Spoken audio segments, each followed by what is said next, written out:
사무엘하 14장 말씀 우리 함께 살펴보면서 하나님 주신 은혜를 함께 나누기를 원합니다. 우리가 지난 시간 살펴본 사무엘하 13장에 어떤 내용들이 있었습니까? 다윗이 범죄하였던 그 죄의 결과, 다시 말해 그 죄의 열매들이 그의 집안에, 그의 인생에 어떻게 드러나고 보여졌는지 우리가 그 내용들을 좀 살펴보았습니다. 결국 죄의 열매가 그의 집안에 드러나면서 결국 형제의 난이 일어나고 말았습니다. 비극적으로 형제가 형제를 죽이는 그런 안타까운 비극적인 사건을 살펴볼 수 있었습니다. 다윗의 장자였던 암논이 이복누이 다말을 강간했고 이를 지켜보았던, 그래서 분노를 그 마음에 품고 있었던 다말의 오빠이죠, 압살롬이 바로 그 암논을 살해하고 말았습니다. 그로 인해 압살롬은 그의 외할아버지가 살고 있는 그술 땅으로 도망하여 거기서 3년을 머물러 있게 되었습니다. 이런 상황에서 시간이 지나면서 다윗의 마음이 어떻겠습니까? 비록 자기 아들이 그러한 범죄를 하기는 했지만 또 자기 아들이기 때문에 또 그에 대한 그리움과 또 그에 대한 염려와 또 여러 가지 마음들이 들지 않았겠습니까? 그래서 결국 자기 자식에 대한 압살롬의 압살롬을 향한 그리움, 이런 것들이 점점 커져갔고, 그럼에도 불구하고 그를 데려온다라고 했을 때에 다윗이 왕으로서 자신의 어떤 체면이 서지 않는 그런 죄를 지은 그 아들을 다시 복귀시킨다는 것이 여러 가지 입장에서 좀 부담도 되고 그런 상황들이 펼쳐지고 있었던 것을 우리는 생각해 볼 수 있습니다. 그래서 그런 상황을 오늘 본문 14장 1절에 보시면 왕의 마음이 압살롬에게 향하는 줄 알고 이렇게 표현하고 있습니다. 그러니까 다윗이 마음은 데려오고 싶지만 실제로는 데려올 수 없는 여러 가지 외적으로 보여지는 상황들, 환경들, 이런 것들 때문에 고민하고 있는 다윗의 마음이 있었다라는 것입니다. 그런데 이 다윗의 그 마음을 알아차린 그의 신하가 한 명 있었는데 그가 바로 그의 군대 장관 요압입니다. 1절을 다시 보십시오. 1절에 이렇게 말씀합니다.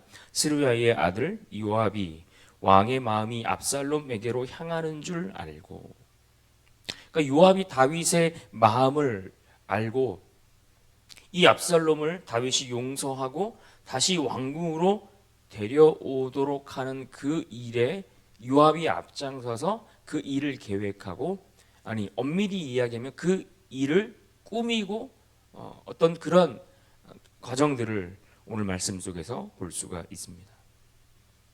근데 요압이, 우리는 여기서 어떤 인물인가를 조금 생각해 볼 필요가 있는데, 이 요압은 다윗이 사울에게 쫓겨서 도망하던 그 시절부터 시작해서 지금까지 쭉 모든 나라를 이루고 완성하기까지의 그 과정에 전부 동참했고 그 일에 앞장섰던, 그야말로 다윗에게 있어서는 그의 오른팔과 같은 그런 충신이라고도 할 수 있습니다.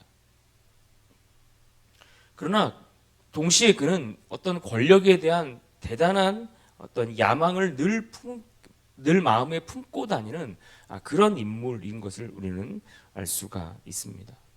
특히 사울의 군대 장관이었던 이 아브넬이 이제 이스보셋과의 관계에서 틀어지면서 다윗에게로 투항하여 넘어오기로 결정해서 어떤 그런 협력을 이루어가는 그 과정에서 요압이 이 아브넬이 물론 그의 동생 아사헬을 죽인 일에 대한 복수 때문에 이 아브넬을 죽인 것도 있지만, 사실 거기에는 어떤 정치적인 입지에 있어서 자신의 자리를 좀 더 확고하게 하기 위해서 이 아브넬을 살해하는 그런 일들을 우리가 볼 수 있습니다. 그러면서 그 사건을 통해서 사실 다윗에게 있어서의 요압의 위치가 조금 애매해진 부분들이 있었거든요. 그래서 자신의 위치가 조금 흔들리고 어떤 다윗의 신임에 있어서도 좀 더 신임을 받고 싶은 마음은 있지만 그런 상황들로 인해서 약간 좀 배제되고 있는 그런 상황들 속에서 다시 그 자리를 되찾고자 하는 마음들이 있었던 것입니다. 그래서 이 압살롬은 지금 이 다윗과 이 요압은 다윗과 압살롬의 이 관계를 화해시키고 그 관계를 성사시킴으로써 자신이 얻을 유익을 계산하고 있었다라는 이야기입니다. 그래서 요압이 어떤 일을 꾸밉니까? 한 여인을 앞장 세워서 다윗에게 자신의 뜻과 의지를 또 그 의도한 바를 이루려고 계획해 나가는 것을 볼 수 있습니다. 2절과 3절을 보십시오. 드고아의 사람을 보내 거기서 지혜로운 여인 하나를 데려다가 그에게 이르되 청하건대 너는 상주가 된 것처럼 상복을 입고 기름을 바르지 말고 죽은 사람을 위하여 오래 슬퍼하는 여인같이 하고 왕께 들어가서 그에게 이러이러하게 말하라고 요압이 그의 입에 할 말을 넣어 주니라. 이 드고아에 살고 있는 한 여인을 데려와서 그를 앞장 세워서 그에게 할 이야기까지 그 말까지 다 짜서 알려주면서 다윗에게 들어가서 이렇게 설명해라. 그래서 다윗의 마음을 돌이키도록 그렇게 시도하고 있는 것을 볼 수 있습니다. 그런데 이 과정을 지켜보면 마치 다윗이 밧세바를 범한 이후에 나단 선지자가 찾아와서 다윗의 죄를 지적할 때에 사용했던 방법과 동일한 방법을 사용하고 있는 것을 볼 수 있습니다. 그래서 이 구조적으로도 굉장히 유사한 부분들이 드러납니다. 하나의 비유를 통해서 이야기를 전달하되 그 이야기가 처음에는 그냥 이야기처럼 들려지지만 알고 보니 그 이야기가 곧 다윗의 이야기였던 그런 식의 구조, 그런 메시지를 전달하고자 하는 방식입니다. 어떤 비유였습니까? 이 여인에게 두 아들이 있는데 두 아들 중 한 아들이 다른 아들을 쳐 죽였습니다.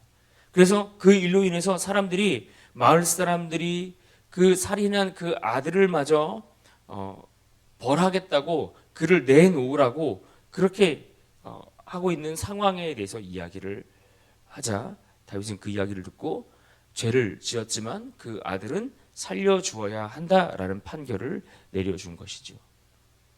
그러나 이 드고아의 여인은 그 이야기를 듣고 그와 마찬가지로 자신과 마찬가지로 왕도 그의 아들 압살롬을 그와 같이 용서해야 합니다라고 다윗에게 그 이야기를 전달한 것입니다. 그렇게 설득해 갔다는 이야기죠. 그런데 11장에서와 마찬가지로 오늘 본문 속에서도 다윗은 그 이야기를 들을 때 사실 처음부터 그 이야기가 자신의 이야기인 줄 알지 못하고 듣는 모습을 볼 수 있습니다. 그러다가 나중에서야 이게 내 이야기구나 다 알려주니까 비로소 자신의 이야기인 줄 깨닫는 모습을 볼 수 있습니다. 그러니까 이런 부분들을 보면 다윗은 지금 11장에서 밧세바를 범하고 그 범죄한 사건 이후로 어떤 영적인 그 민감성에 있어서도 굉장히 좀 떨어지고 둔감해진 상태가 되었다라는 것을 우리는 생각해 볼 수가 있습니다. 그래서 결국 이 드고아의 여인을 앞장 세워서 그 요압이 의도했던, 다시 말해 압살롬을 용서하고 그를 데려오기로 했던 그 일에서만큼은 결국 성과를 거두게 되었습니다.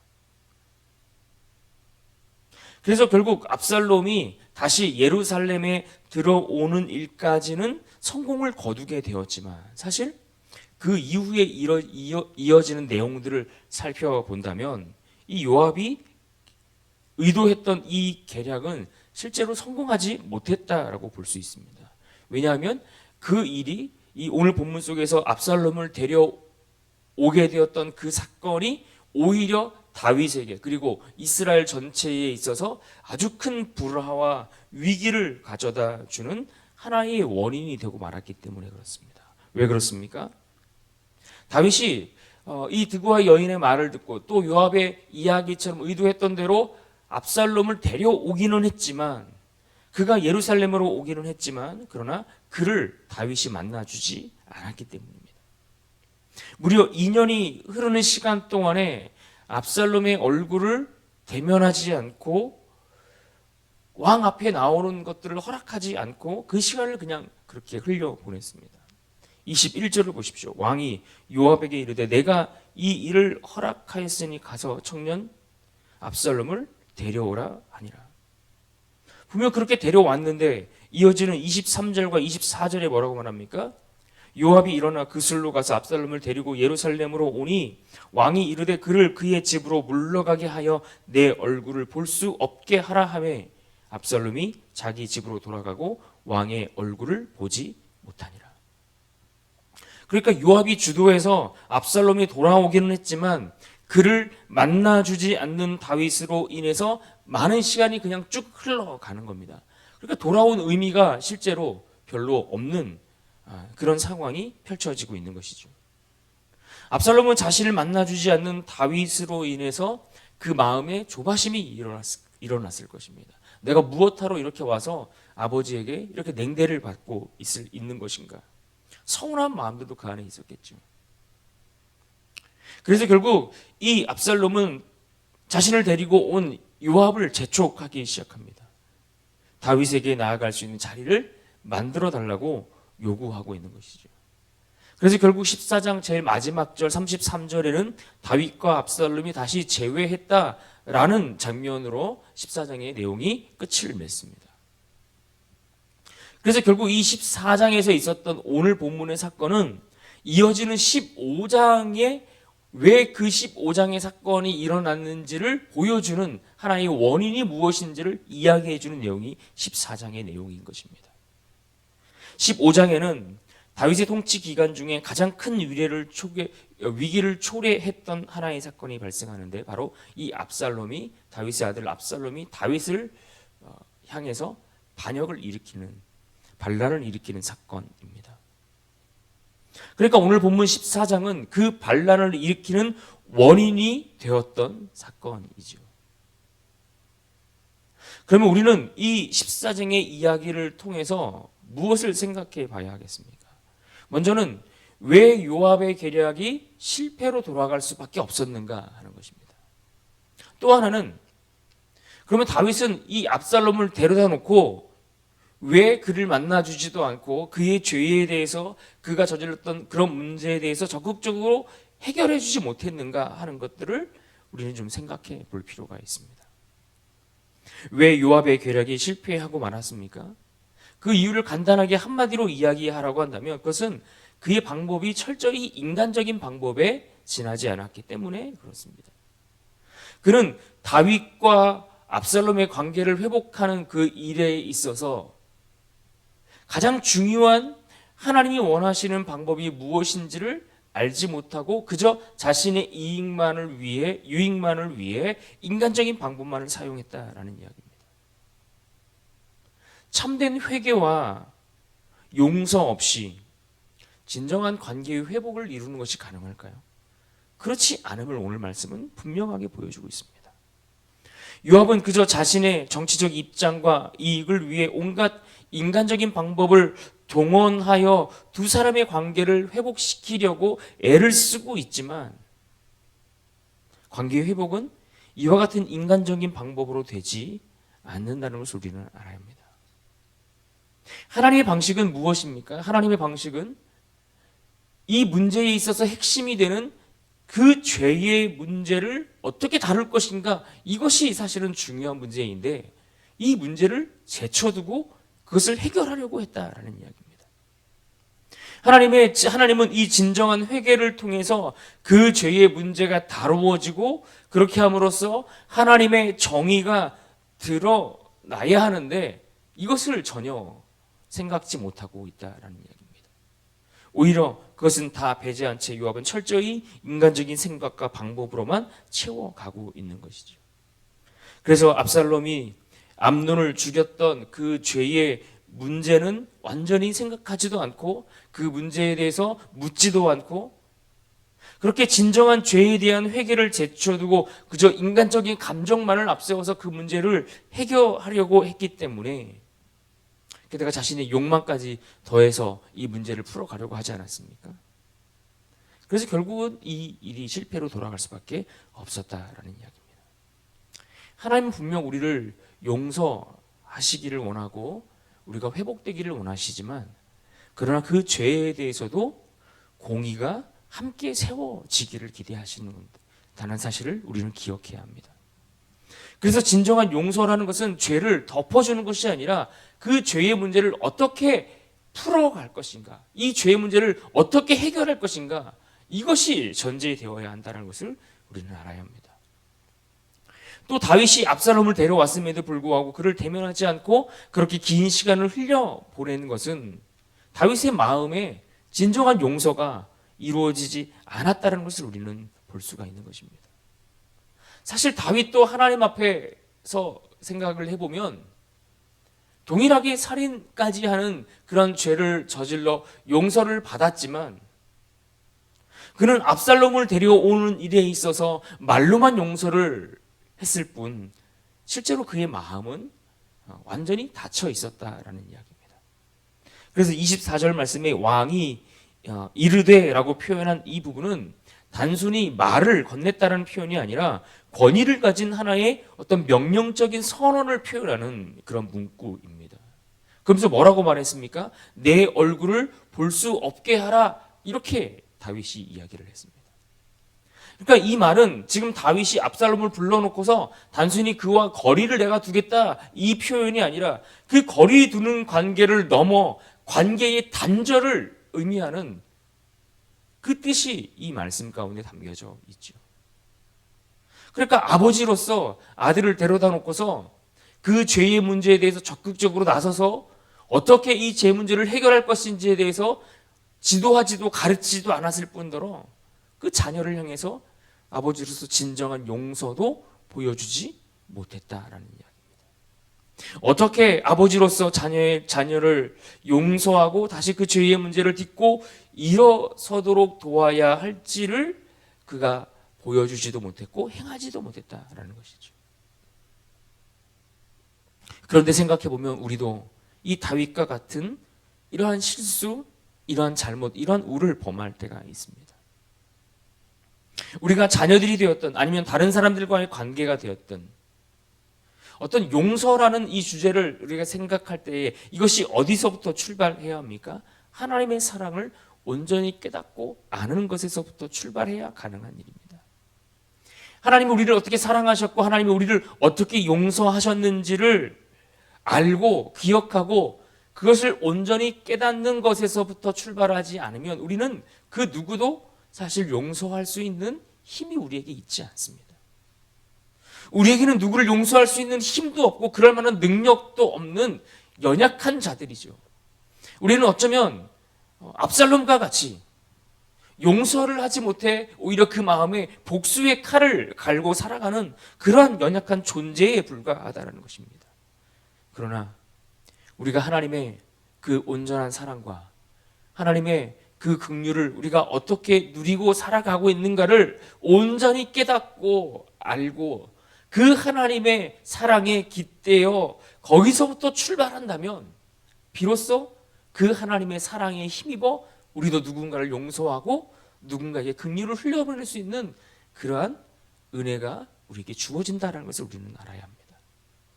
결국 진정한 용서가 없으니 결국 하나님의 사랑에 대한 온전한 깨달음을 통해서부터 출발하지 않니. 그러니 이 문제를 해결할 수도 없고 또 압살롬은 자신의 죄를 회개할 줄도 모르고 그것을 가르쳐주는 일도 없고 그러니 결국 그 마음에 여전히 또 다른 복수가 또 다른 미움이 또 다른 시기가 또 다른 원망이 그 안에서 계속 일어나게 되는 것이죠. 그래서 결국 압살롬은 그의 죄의 문제가 해결된 것이 아니라 또 다른 복수로 또 다른 죄를 저지르는 자리로 나아갈 수밖에 없게 되었다는 것입니다. 그래서 우리는 분명하게 오늘 말씀 속에서 기억하고 알아야 합니다. 하나님 앞에 우리가 용서를 이야기할 때에는 반드시 죄의 문제가 해결되어야 하고 그렇게 하나님의 공의가 함께 서야 한다라는 것입니다. 또한 그 용서를 우리가 이야기할 때 그 용서를 이야기할 때 우리 안에 무엇이 전제되어야 합니까?